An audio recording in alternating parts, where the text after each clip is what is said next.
Salam sehat sejahtera pemirsa setia mata ketiga. Mari bersama kita telusuri misteri dunia. Apabila ada yang mengatakan, setiap pohon dan setiap batu di sekitar kita, setiap bintang bahkan segala sesuatu yang tak terlihat yang melayang di udara itu, dipenuhi dengan roh dan energi yang penuh semangat hidup. Malaikat dan iblis berada di depan mata kita. Peri dan jin berbisik-bisik di telinga kita. Apakah Anda percaya? Ilmuwan Jeremy W. Howard mengatakan, hal itu adalah nyata. Kita tidak dapat merasakan karena pendidikan yang kita terima telah membatasi kemampuan kita. Howard adalah seorang doktor ilmu fisika dari University of Cambridge. Setelah dalam suatu kesempatan yang sangat kebetulan ia bertemu dengan ajaran Buddha aliran Tibet, mulailah timbul ketertarikannya yang besar terhadap dunia roh atau gaib.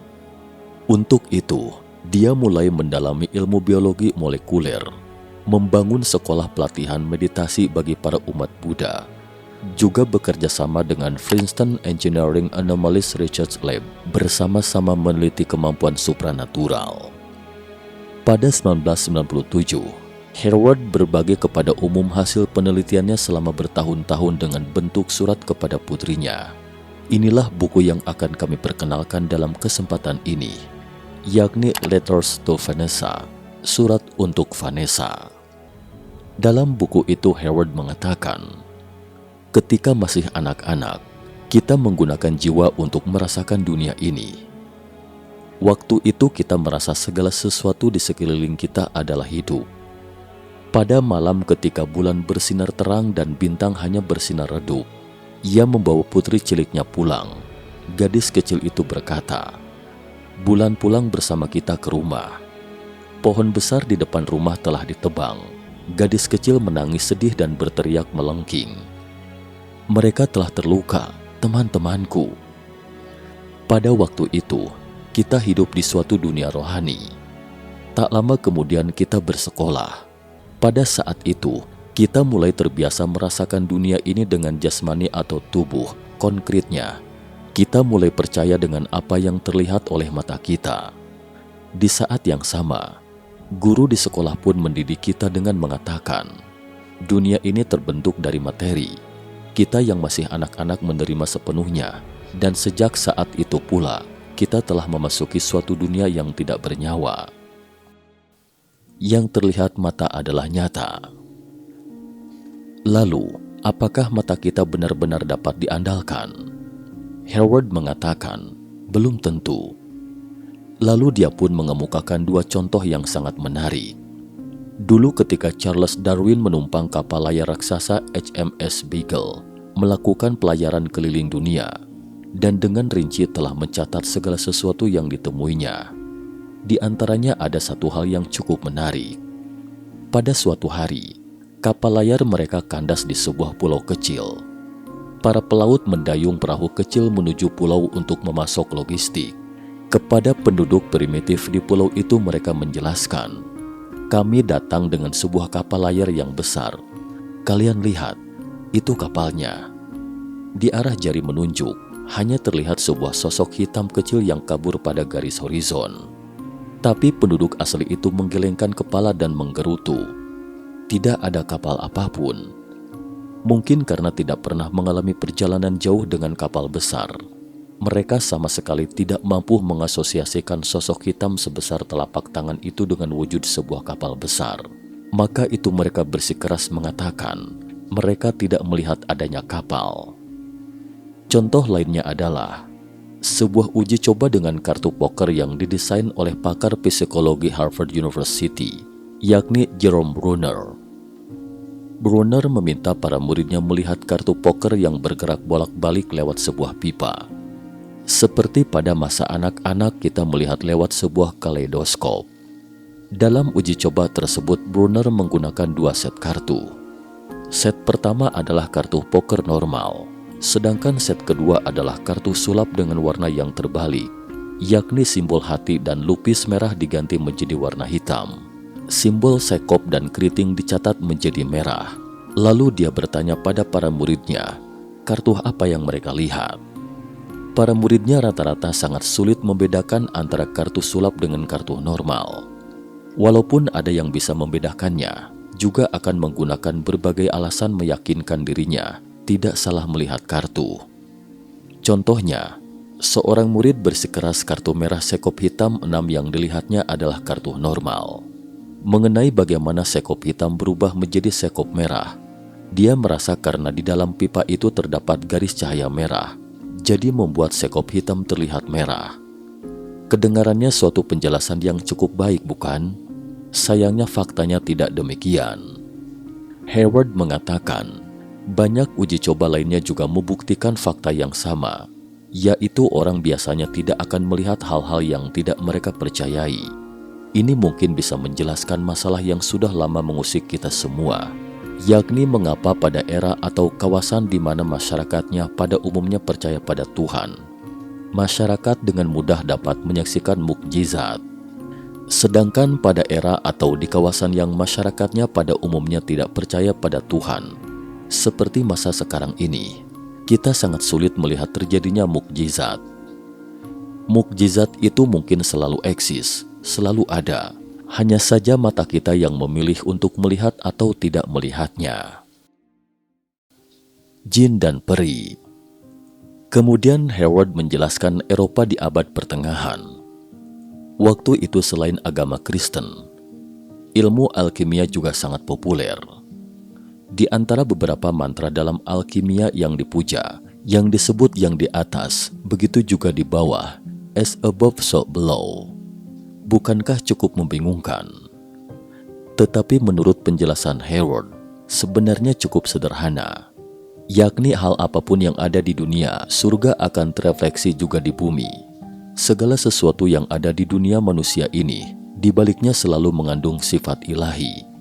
Itulah sebabnya orang-orang di dalam kehidupan manusia telah melihat berbagai kehidupan yang berbeda wujud dan jenis, termasuk malaikat, roh gentayangan, peri dan aneka rupa jiwa.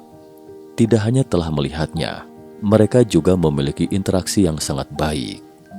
Seperti sejarawan bernama Carolee Eric, dalam bukunya yang mencatat kisah interaksi yang menarik antara seorang penjahit bernama Snowball dan peri burung.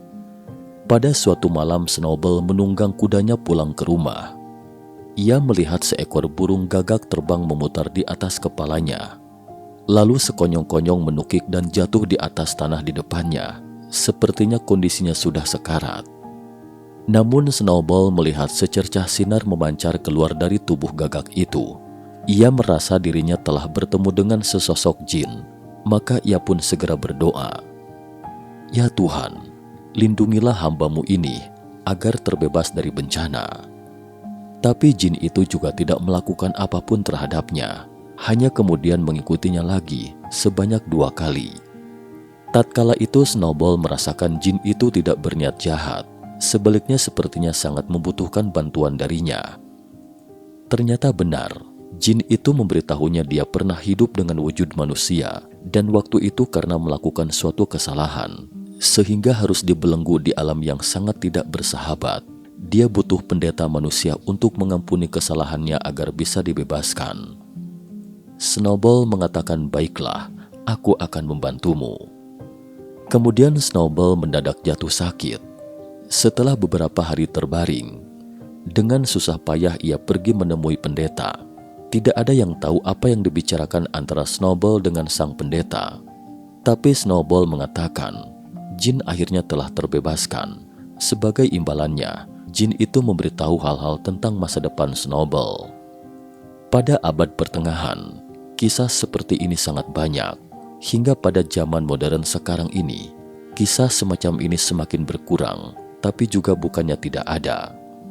Seperti sejumlah desa dan kota kuno di Irlandia dan Skotlandia, ada sejumlah manula yang dapat melihat peri-peri.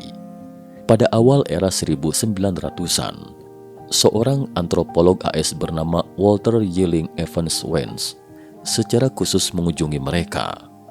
Para manula itu mengatakan, para peri di pulau itu tidak imut dan lucu seperti yang kita lihat dalam buku cerita dongeng. Bentuk tubuh mereka tinggi besar, wujudnya seperti manusia, tapi sekujur tubuhnya bersinar dan transparan. mengenakan pakaian zaman kuno. Mereka acap kali menampakkan diri dalam ritual dan pawai keagamaan, juga senang membantu manusia. Menariknya adalah, para pemuda di pulau itu sangat jarang yang mampu melihat mereka. Terhadap hal ini seorang manula setempat berpendapat, mungkin hal itu dikarenakan pendidikan yang diterima oleh para pemuda. Mereka dididik bahwa peri itu tidak ada. Perlahan-lahan para pemuda pun kehilangan kemampuan untuk melihat dimensi lain. Seperti yang terjadi pada anak-anak yang bisa mengingat kejadian masa lalu sebelum kelahirannya kali ini. Tapi setelah dihardik oleh orang dewasa, ingatan mereka akan masa lalu pun lama-kelamaan memudar atau menghilang sama sekali. Kejadian mukjizat seperti ini pernah dialami sendiri oleh Hayward. Beberapa tahun lalu, dia pergi ke sebuah benteng kuno di Prancis untuk mengajar. Pelajaran ini agak unik, yakni pada salah satu sesi di mana sosok roh akan diundang untuk bergabung dengan mereka. Tadinya dia hanya asal bicara saja, tidak berharap dapat mengundang dewa dari manapun. Tak disangka seorang wanita muda Jerman mendadak dengan serius berkata, dia telah melihat seorang pria mengenakan pakaian abad pertengahan berwarna hijau, berdiri di luar jendela dan diam-diam mengintip ke dalam.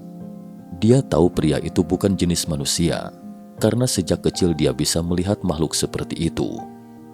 Lalu dia berkata, "Guru, saya takut." Suasana di dalam ruangan mendadak berubah tegang. Sebagai seorang guru, Hayward tidak boleh gentar. Dengan menyemangati para muridnya, dia berkata, "Jangan takut. Coba kau tanyakan kepadanya, apa maksud kedatangannya kali ini? Dan siapa sebenarnya pria berpakaian hijau itu?" Pria itu sebenarnya adalah Santo pelindung tanah ini dan kastil ini, atau seperti dewa tanah dalam budaya Tionghoa. Pria itu berkata kepada si wanita Jerman, tidak ada tujuan apa-apa. Ia hanya datang melihat-lihat, memastikan bahwa mereka tidak merusak tempat ini. Jangan dilihat kastil ini sudah bokrok dan tidak terawat, namun di mata sesosok dewa tanah, ini adalah pusaka yang berharga. Paradoks dunia materi. Usai bercerita tentang jin dan peri, mari kita lihat kembali dunia materi ini menurut definisi ilmu pengetahuan. Hayward mengatakan, dua dunia bisa eksis bersamaan. Itu seperti melihat sebuah dunia dari sudut pandang yang berbeda. Contohnya saat kita mengambil foto, bisa mengambil foto hitam putih, juga bisa foto berwarna. Foto hitam putih juga bisa diambil dengan sangat jelas, sangat indah, tapi foto berwarna lebih mendekati dunia yang nyata, bukankah begitu? Tapi kita yang hidup di dunia hitam putih ini justru sangat jarang menyadari hal ini. Ketika kita mencurigai suatu hal, kita acap kali akan berkata, "Saya tahu ini tidak mungkin benar," karena ilmuwan mengatakan demikian. Ketika kita berpegang pada semacam pandangan ini, dan begitu terlontar kata-kata, riset ilmiah membuktikan, maka pada dasarnya tidak akan terdengar suara yang menentang lagi. Bagi kita semua, ilmuwan ibarat perwakilan kebenaran. Sampai di sini, Hayward kembali mengemukakan sebuah contoh. Belum lama ini, para ilmuwan mengumumkan telah menemukan semacam partikel quark yang baru, yang diberi nama top quark. Lantas apakah Anda pernah melihat quark? Tidak. Anda percaya quark itu ada? Percaya. Mengapa? Karena ilmuwan menemukannya. Lalu apakah Anda percaya roh? Tidak. Anda percaya roh itu ada? Tidak percaya. Mengapa? Karena para ilmuwan mengatakan roh itu tidak ada. Ini adalah logika pada sebagian besar dari kita. Sampai di sini, apakah Anda semua menyadari bahwa kita telah mempercayai ilmuwan bahkan melebihi mata kepala kita sendiri? Kita mengikuti para ilmuwan itu di zaman sekarang seperti para leluhur kita mengikuti para dewa dulu. Leluhur kita mengikuti dewa dengan harapan dapat naik ke surga. Lalu jika kita mengikuti para ilmuwan, kemanakah ilmu pengetahuan dapat membawa kita pergi? Hayward mengatakan, marilah kita coba untuk melihat dari mana ilmu pengetahuan itu berasal. Bukankah dikatakan titik awal adalah titik akhir juga? Sekuela dari aksi memburu penyihir. Bangkitnya ilmu pengetahuan modern harus ditelusuri dari gerakan berburu penyihir yang terkenal di abad pertengahan. Keseluruhan gerakan itu berlangsung hingga beberapa abad lamanya. Lebih dari 1 juta orang telah dibakar sampai mati dengan tuduhan sebagai penyihir, dan 80% diantaranya adalah wanita dengan tuduhan menyebarkan ajaran sesat. Akan tetapi yang dimaksud dengan penyihir wanita itu acap kali hanyalah dukun berobat di desa. Kejahatannya acap kali hanya direkayasa. Hingga kemudian, kaum mistisisme, ahli alkimia pun ikut terimbas. Bahkan santo pelindung Prancis Joan of Arc pun sempat dicap sebagai penyihir wanita.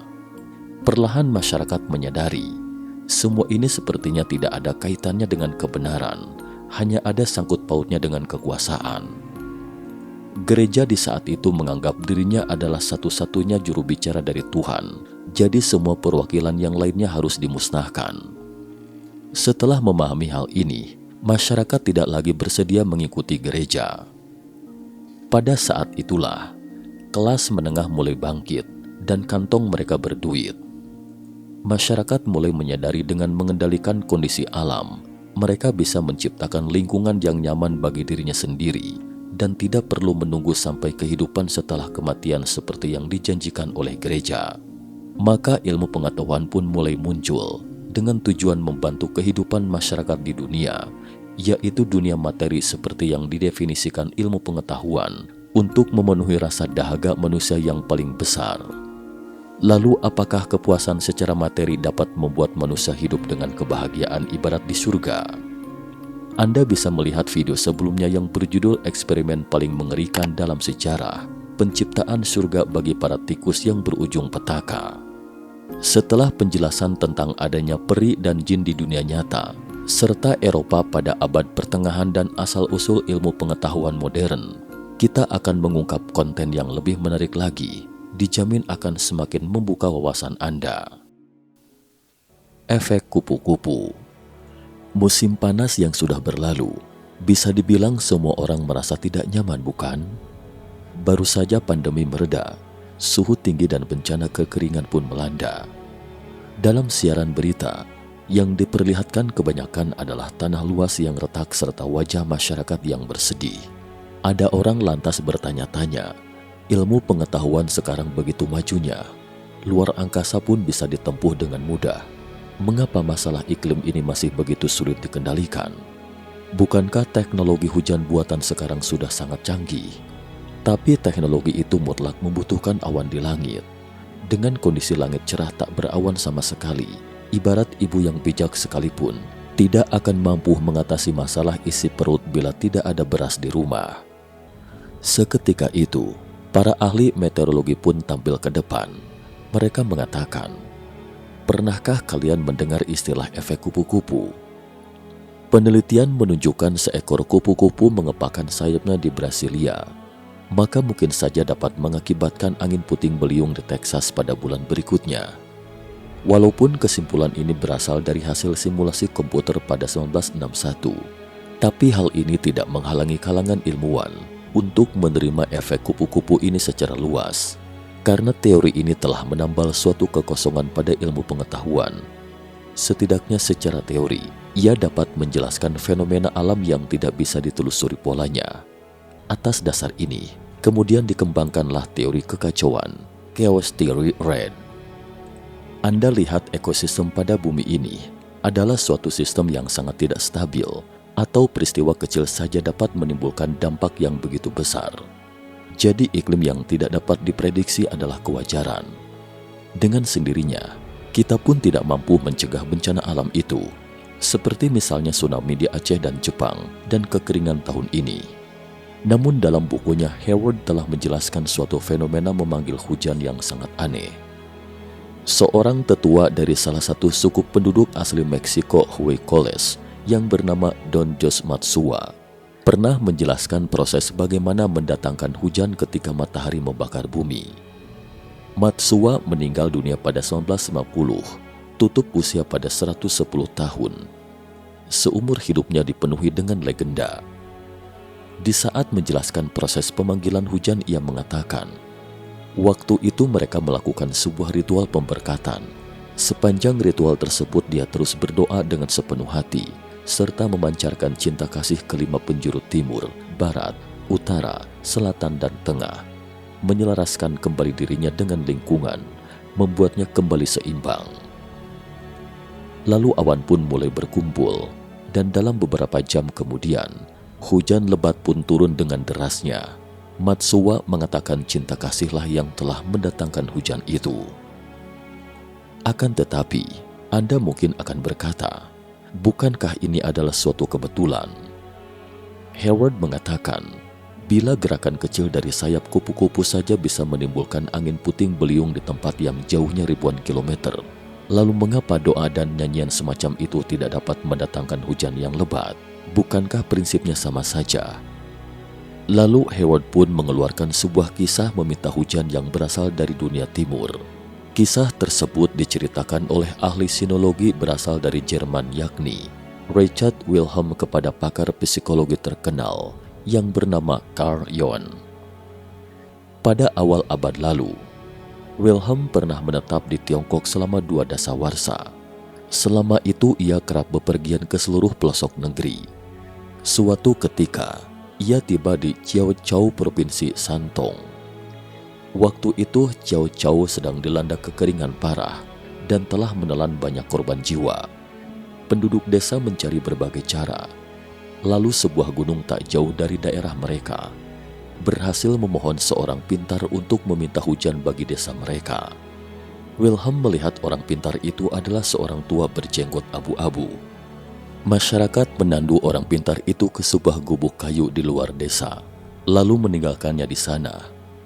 Setelah itu tidak seorang pun mengusiknya, juga tidak tahu apa yang dilakukannya di dalam gubuk itu. 3 hari kemudian hujan pun turun sesuai harapan. Bahkan di saat yang sama turun pula salju tipis. Wilhelm merasa sangat terkejut. Seumur hidupnya baru kali ini ia melihat orang yang dapat memanggil hujan dan badai. Maka ia pun pergi ke gubuk itu untuk menjumpai orang tua tersebut. Yang mengherankan adalah orang tua itu malahan berkata, "Aku tidak pernah memanggil hujan." Lalu bagaimana datangnya hujan itu? Pak tua itu berkata, terjadinya kekeringan adalah karena tanah ini dan orang-orang di atasnya sudah tidak berada dalam Tao. Adalah kebenaran dari seluruh jagat raya. Oleh karena itu, Tao boleh juga dikatakan kebenaran atau aturan. Pada saat dia baru tiba, dirinya pun terpengaruh oleh mereka. Pikirannya pun mulai ikut menjadi kacau. Dia telah membutuhkan waktu 3 hari untuk membuat dirinya pulih normal kembali. Sampai di situ, Pak tua tersenyum dan melanjutkan lagi. Kemudian dengan sendirinya hujan pun turun. Perkataan Pak tua itu terkesan samar. Tapi Hayward dengan sangat mudah bisa memahami dan menyadarinya.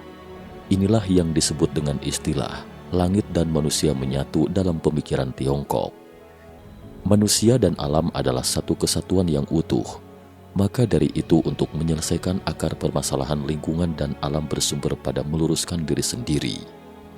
Pemikiran seperti ini juga direspon dengan baik dalam berbagai kebudayaan lain. Seperti para ahli alkimia barat mengatakan, aturan segala materi di langit dan bumi terletak pada tubuh manusia. Sedangkan ajaran Saman di Indonesia bisa saja mengatakan, jangan biarkan emosi negatif pada dirimu terpancar keluar. Karena tubuh manusia adalah miniatur dari bumi ini, jagalah tubuh Anda dengan baik. Itu berarti Anda telah menjaga bumi ini dengan baik pula. Ketidaksadaran kolektif. Tidak hanya Hayward, Carl juga sangat suka dengan cerita tentang mendatangkan hujan ini, dan pernah berpesan kepada penulis biografinya untuk harus mencatat cerita ini. Carl Jung dipandang sebagai salah seorang pencetus ilmu psikologi yang bisa disejajarkan dengan Sigmund Freud. Namun bertolak belakang dengan Freud yang cenderung ateistis, Carl Jung justru cenderung mengakui keberadaan sang pencipta. Ini mungkin ada kaitannya dengan obsesi dirinya terhadap teori dalam ajaran Tao Tiongkok dan ajaran Buddha Tibet. Contohnya setelah Carrion menelusuri agama dan legenda di seluruh dunia, dikemukakanlah olehnya teori terkenal yang disebut ketidaksadaran kolektif, Collective Unconscious Red. Menurut Yon, tak peduli berasal dari kebudayaan manapun, semua umat manusia memiliki tautan kebersamaan pada tingkat psikologis yang eksis pada tingkat yang sangat dalam pada kesadaran kita, yang diwariskan secara turun-temurun lewat cara pewarisan genetika. Kesadaran yang dalam itu disebutnya sebagai ketidaksadaran kolektif, serta menganggap bahwa ini juga merupakan sumber dari keyakinan manusia akan reinkarnasi dan ingatan akan kehidupan sebelumnya. Lalu mengapa kita semua memiliki tautan lintas budaya semacam ini? Menurut Yon, dalam berbagai kebudayaan para dewa, malaikat, dan iblis, semua berdiam pada suatu alam yang sama. Mereka juga bisa dipandang sebagai energi yang tak berwujud dan asli. Mereka berkemampuan memengaruhi dunia manusia. Kisah mereka disebarkan di tengah umat manusia lewat para cenayang. Itulah sebabnya di antara semua kisah tentang dewa memiliki banyak kemiripan. Tapi bagi kita masyarakat awam, dunia tempat para dewa dan iblis itu adalah dunia yang tidak terlihat dan tidak bisa disentuh. Bagaimana kita mempercayai keberadaan mereka? Howard mengatakan, seperti angin, walaupun kita tidak dapat melihatnya, tapi kita dapat merasakan keberadaannya. Di sini akan kami berikan beberapa contoh. Kebetulan yang tidak kebetulan. Yon memiliki seorang pasien wanita muda yang mengenyam pendidikan sangat baik, akan tetapi memiliki kepribadian yang agak paranoid, dengan sangat keras kepala mempercayai logika dan apa yang disebut rasional.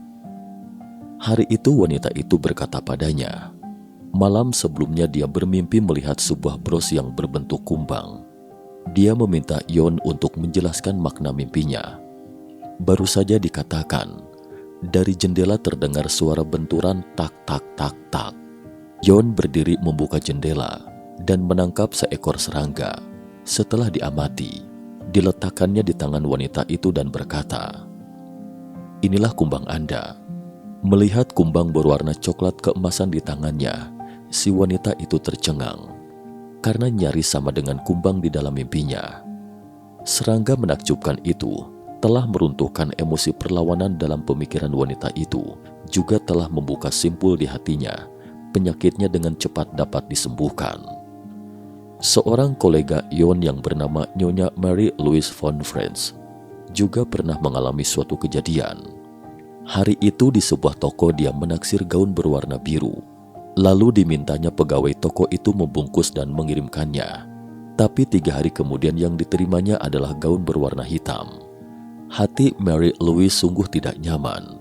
Akan tetapi hampir bersamaan, dia juga menerima selembar telegram yang mengatakan salah seorang kerabat yang tinggal di rumahnya telah meninggal dunia. Gaun hitam itu pun menjadi cocok untuk dikenakannya di acara pemakamannya. Mary Louise mengatakan, dia merasakan hal ini bukan melulu suatu kebetulan. Sedangkan ada satu hal lain yang lebih mengejutkan lagi. Mary Louise mempunyai seorang pasien yang berkecenderungan bunuh diri. Dia selalu khawatir akan pasien yang satu ini. Suatu hari Mary Louise berlibur ke pedesaan. Pada saat dia membelah kayu bakar di luar rumah, bayangan si pasien tersebut mendadak berkelebat sampai 2 kali di hadapannya. Yang kedua kalinya malah ekspresinya sangat mendesak. Mary Louise menjatuhkan kapaknya dan mulai berpikir, mengapa dia bisa muncul? Apakah dia membutuhkan pertolongan? Apakah sebaiknya saya kembali? Baru saja pemikiran itu muncul, di dalam hatinya ada suara yang mengatakan, tidak bisa, sudah terlalu malam. Mary Louise merasakan firasat kurang baik, dan dia langsung mengirim telegram yang hanya bertuliskan 3 kata, jangan berbuat kebodohan. Telegram tiba 2 jam kemudian. Waktu itu pasiennya sedang di dapur dan dia baru saja menyalakan tombol kompor gas. Lalu bel di rumahnya berbunyi, seolah ada yang menyeretnya pergi membuka pintu.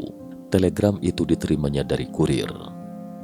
Begitu membuka telegram dan melihat 3 kata itu, pasien itu mendadak tersadar sepenuhnya. Seketika itu dia benar-benar sadar diri, lalu berbalik ke dapur dan menutup kembali tombol gas. Pasiennya itu kemudian senantiasa hidup dengan baik. Mary Louise pun merasa bahagia untuknya. Jika dipikir seksama, bukankah di dalam kehidupan kita juga banyak hal kebetulan serupa? Apakah ini adalah takdir atau benar-benar hanya sekedar kebetulan saja? Lalu bagaimana Yon menjelaskan sejumlah kebetulan ini? Yon berpendapat, pada tingkatan tertentu, materi dan spiritual adalah menyatu. Wujud manifestasinya adalah semacam energi tunggal. Energi ini dimanifestasikan dengan frekuensi getar yang lebih rendah, wujudnya adalah materi. Bila dengan frekuensi getar yang lebih tinggi adalah spiritual. Kadang-kadang bila frekuensi getar cukup kuat, benda-benda pada tingkatan spiritual dapat menembus ke tingkat materi. Sedangkan pada tingkat spiritual, konsepsi ruang dan waktu dari dunia materi pun tak lagi sesuai. Di sana waktu adalah abadi, jadi ada kemungkinan kita dapat melihat pemandangan pada ruang lain, pada suatu kelebatan, atau mengalami kebetulan yang sulit dinalar. Halusinasi pada otak. Setelah menceritakan kisah kebetulan ini, kembali kita bahas otak kita yang menakjubkan. Howard menjelaskan, satu sel fotoreseptor yang sederhana pada retina dapat mendeteksi nyala api pada lilin yang berjarak 17 mil jauhnya. Sel rambut pada telinga dapat mendeteksi suara aliran darah pada telinga, sedangkan hidung kita bisa mencium setidaknya 4 molekul bau. Tapi mengapa kita tidak bisa melihat sejauh itu, juga tidak bisa mendengar sebanyak itu? Hal itu dikarenakan bahwa otak kita telah menyaring sebagian besar informasi. Setiap hari indera kita memberikan informasi dalam jumlah sangat besar. Jikalau tidak disaring dan dipilih, hidup kita akan sulit dikelola. Pekerjaan otak besar adalah memilah, lalu mengelola informasi yang berguna, kemudian memberikan respon yang layak. Akan tetapi, dalam proses penyaringan dan pemilihan itu, otak kita juga tanpa disadari akan timbul bias. Itu sebabnya Howard lantas berkata, yang mampu dilihat oleh otak besar kita, besar kemungkinan tidak bisa mewakili benda yang sebenarnya eksis. Jadi melihat adalah percaya, mungkin juga tidak demikian. Cukup sekian dulu topik kita hari ini. Terima kasih atas perhatiannya.